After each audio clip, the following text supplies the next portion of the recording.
So for all of ECCO, we've been talking about how teachers are more than teachers and educators are more than educators, but I think we should talk about the parts of the classroom that are also more than just what they see.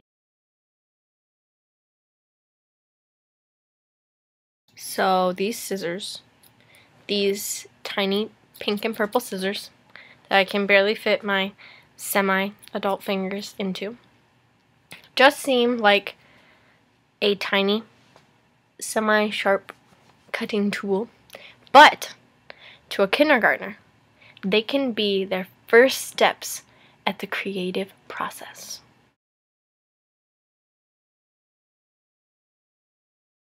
Okay, so a paperclip is exactly what it says it is. Clips papers together, makes them all neat and tidy, like teachers like. But the cool thing about paperclips, and really the cool thing about people, is that you can change them to be really anything you want to be. With paper clips, anything is possible, unless you are slightly artistically not inclined, kind of like me. So the heart that I would attempt to make out of this really looks more like a scary ghost.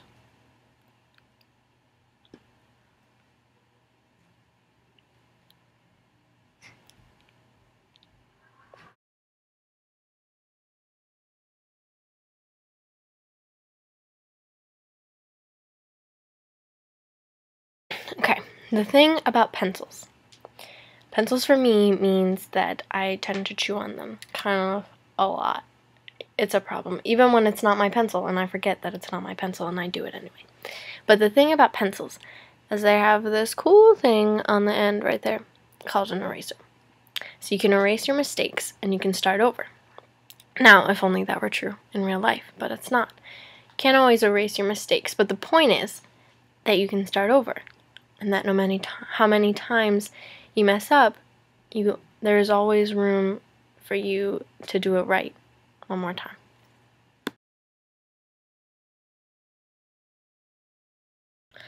Pens always seem to me like kind of an adult thing. You know, you did your homework when you were a kid and you did it in pencil, and the adults use the pens. Now, I can only assume that that's an idea instilled in me by the vast amount of adult supremacy that there is in the world right now. But the thing about pens is that they emit confidence. That whatever you're writing, you're completely confident in it, with a couple scribbles here and there, which is totally okay.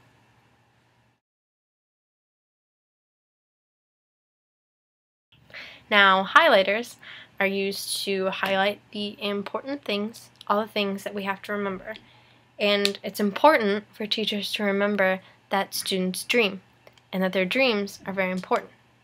Now, a very famous teacher, albeit a fictional teacher, Albus Dumbledore, once said that in dreams we enter a world that is entirely our own. Let him swim in the deepest ocean or glide over the highest cloud. Henry Brooks Adams once said, "A teacher affects eternity. He can never tell where his influence stops." So just as I was influenced by my teachers, and some in particular, so I hope to be an influence on my students. Maybe to not exactly be teachers, but to be anything that they want to be. That the things that they read about in books, they can go out and do in real life, whatever they want.